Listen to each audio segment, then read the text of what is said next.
రజనీ గారు, సో ఈరోజు జరిగిన టీడీపీ మాజీ సర్పంచ్ శ్రీనివాసులు హత్యను జనసేన ఎలా చూస్తోంది?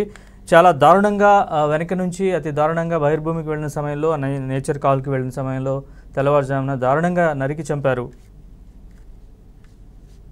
లా అండ్ ఆర్డర్ అనేది కంట్రోల్లో ఉండాలి, అది ఏ రాష్ట్రంలోనైనా. ఈరోజు తెలుగుదేశం కార్యకర్త, వైసీపీ కార్యకర్త, జనసేన ఇదంతా కాదండి, ఒక సాధారణ ప్రజల ప్రాణం కూడా కోల్పోకూడదు. రాజ్యాంగంలో మాకు తెలిసినది, మేము నేర్చుకున్నది, ఏ ప్రాణి ప్రాణం కూడా పోకూడదు.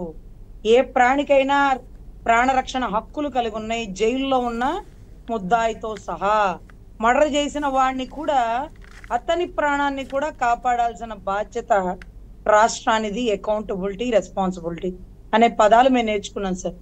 ఈరోజు చంద్రయ్యని, గతంలో చంద్రయ్యని పీక మీద కాలేసి తొక్కి నీ నోట్లోంచి జగనన్న అనే పదం రావాలి అంటే ప్రాణమైనా కోల్పోతాను, కానీ చచ్చే చివరి వరకు మా బాబు గారినే కలవరిస్తాను అంటూ చనిపోయిన ప్రాణం ఊపిరి సాక్షిగా ఈరోజు బీసీలకి కల్పిస్తున్నటువంటి అవకాశానికి బాబు గారు ఈ రోజుకి పోయిన ప్రాణానికి నేను రుణం తీర్చుకోవడమే అంటూ పాడె మోసిన తరుణంలో ఆయన చిత్తశుద్ధి చూసామండి. కానీ చంద్రయ్య చావుకి కారణమైన వాళ్ళకి శిక్ష ఏ మేరకి పడింది అనేది ఇంపార్టెంట్.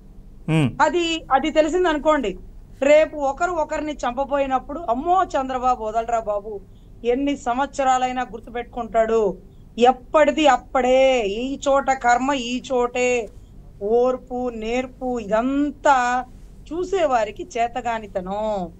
సో అలా భావిస్తున్నారు. కానీ ఇక్కడ చంద్రబాబు గారు ఏంటంటే, ప్రజెంట్ ఉన్న మూమెంట్ లో ఖజానా ఖాళీగా ఉంది, శ్వేత పత్రాలు ఒకటి తర్వాత ఒకటి వదులుతున్నారు. ఈ టైంలో కక్ష సాధింపు ఎందుకు అంటూ కొన్ని అరెస్టులు ఆపుతున్నారేమో అన్న ఉద్దేశంతో వైసీపీ వారు భావిస్తున్నారేమో. అఫ్ కోర్స్ మేము కూడా ఏంటి బాబు గారు ఇంకా కూడా ఏం మాట్లాడరు, ఇంకా కూడా ఏం స్పందించరు అని. స్పందన ఆధారాలతో కూడినటువంటి ఎలిగేషన్స్ కాదండి, ఆధారాలతో కూడినటువంటి అరెస్టులు బిగినాయి. రెడ్ బుక్ అంటే నిద్రలో కూడా ఉలిక్కి పడుతున్న వైసీపీ కార్యకర్తలు, వైసీపీ చెంచాగిరి చేసిన గత అధికారులు, పోలీసు వారు. ఈ రోజు కూడా జరుగుతుంది, కానీ నిన్న మొన్న 36 హత్యలు ఏంటో చెప్పలేకపోయాడు. ఈ రోజు పాపం ఒక టీడీపీ కార్యకర్త, లేకపోతే సర్పంచ్ మనం చూసాం కదా, మాచర్లలో ఒక టీడీపీ కార్యకర్త మీద లైవ్ లో దాడి చేసిన తరుణాన్ని చూసాం కదా. దాడి చేసిన వాడేమన్నా అంటే సాటి కార్యకర్త కాదే, ఎమ్మెల్యే అంతటోడే. అంత దారుణంగా దాడి చేస్తుంటే అక్కడ ఉండేటటువంటి గవర్నమెంట్ ఎంప్లాయీస్, ఆడపిల్లలు, మగవాళ్ళు అందరూ అదురుపోయి ఒక కంప్లైంట్ కూడా పెట్టలేదంటే, పెడితే మమ్మల్ని కూడా చంపేస్తారన్న భయం ఉంది కదా సార్. ఈ రోజుకి ఇనానమస్ గా మాచర్ల ఎలక్షన్స్ లో ఒక పక్కనే ఎందుకు ఓడిపోయిందో అర్థమైంది కదా సార్. స్థానిక ఎన్నికల్లో టీడీపీ కార్యకర్తలు ఎందుకు బయటికి రాలేదో ఇప్పుడు తెలిసింది కదా సార్. ఇళ్ళు ముట్టడి చేసి చంపేస్తున్నారు, లేకపోతే కిడ్నాపులు చేసి చంపేస్తున్నారు.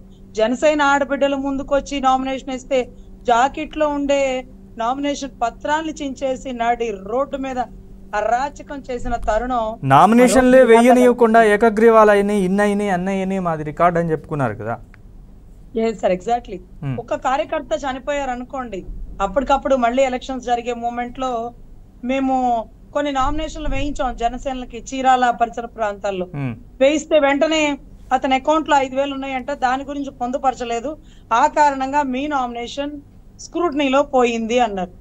సార్ 5,000 అకౌంట్, లేకపోతే అతని మీద ఇంకో కేసు, ఇవన్నీ కూడా ఏంటేంటో తీసుకుంటే నేను హైకోర్టుకి వెళ్తాను ఆగండి సార్ అంటూ నేను హైకోర్టుకి వెళ్ళి పిటిషన్ వేసి బెంచ్ మీదకి వచ్చి ఆర్డర్ వచ్చే లోపల ఇక ఇనానమస్ కి ఎంపిక చేసేసి వైసీపీ అతను కూర్చోబెట్టారు.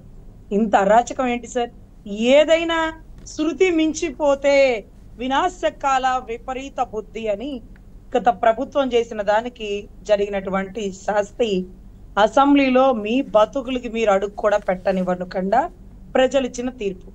ఇంకా కూడా బాబు గారి సహనాన్ని పరీక్షిస్తారా అంటే, బాబు గారి సహనాన్ని ఒక లెక్క, ఇప్పుడు కొడుకొచ్చాడు ఇంకొక లెక్క, అంతే కదా. మిర్చి సినిమాలో ఆ డైలాగ్ కి సినిమా థియేటర్లు మొత్తం బ్లాక్ బస్టర్ అయిపోయింది. ఒకప్పుడు ఒక లెక్క, 25 ఏళ్ల తర్వాత కొడుకు వచ్చింది ఒక లెక్క. అంటే ఈరోజు ప్రభుత్వం ఫామ్ అవ్వకముందే పాదయాత్రలోనే రే పప్పురే అన్నోడికి నిప్పులాగా చెలరేగి ఒక రెడ్ బుక్ రాస్తే red zone, red alert, red corner notice లాగా ఉలిక్కిబడి విజయసాయి రెడ్డి గారు లాంటి వారు సైతం ఎలక్షన్ నామినేషన్ అప్పుడే రెడ్ బుక్ అంటూ భయపెడుతున్నాడు అని.